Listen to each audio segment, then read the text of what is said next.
Hi అండి అందరికీ. ఇది నా కొత్త ఛానల్ అండి. ముందుగా పెసరపప్పు పాయసంతో స్టార్ట్ చేస్తున్నాను. నా ఛానల్ పేరు హ్యామ్ని వంటిల్లండి.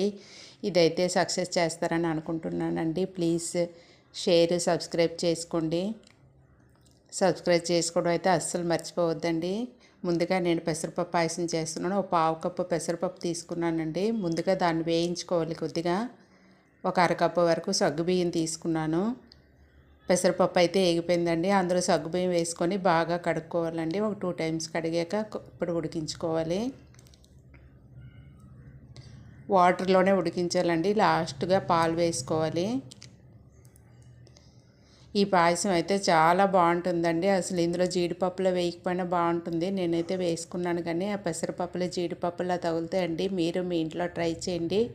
నేనైతే ఒక కప్పు బెల్లం కూడా వేసుకున్నానండి. బెల్లంతో చేస్తున్నాను. మీరైతే పంచదార కూడా వేసుకోవచ్చండి. హెల్దీ కోసం అయితే నేను బెల్లంతో చేస్తున్నానండి. చిటికెడు ఉప్పు కూడా వేసుకున్నాను. మీరు ఏ స్వీట్లోనైనా ఒక చిటికెడు ఉప్పు వేసుకుంటే చాలా బాగుంటుందండి. ట్రై చేయండి ఒకసారి. ఇప్పుడు కళాయి పెట్టి కొద్దిగా నెయ్యి వేసి జీడిపప్పు కిస్మిస్లు అయితే వేయించుకుంటున్నానండి. ఇవి మీ దగ్గర లేకపోయినా సరే పెసరపప్పు పాయసం చేయండి, చాలా బాగుంటుంది. అవైతే వేగిపోయండి. ఇప్పుడు ఇందులో వేసుకుందాము.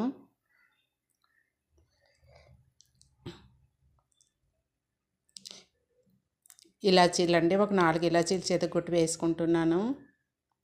పచ్చకర్పూరం అండి, ఏ స్వీట్లోనైనా పచ్చకర్పూరం వేసుకుంటే టేస్ట్ బాగుంటుంది. కొంచెం వేయాలండి, ఎక్కువ వేయకూడదు. నేను పాలైతే చిక్కగా మరగబెట్టి ఉంచుకున్నానండి. ఇప్పుడు ఆ పాలు సరిపడా వేసుకోవాలి. చల్లగా అయ్యాక కొంచెం చిక్కబడుతుందండి. అప్పుడు కావాలంటే మరికొద్ది పాలు కూడా వేసుకోవచ్చు. ఈ వీడియో మీకు నచ్చినట్టయితే లైక్ చేయండి, షేర్ చేయండి, సబ్స్క్రైబ్ చేయండి, నా ఛానల్ సపోర్ట్ చేయండి. Thank you.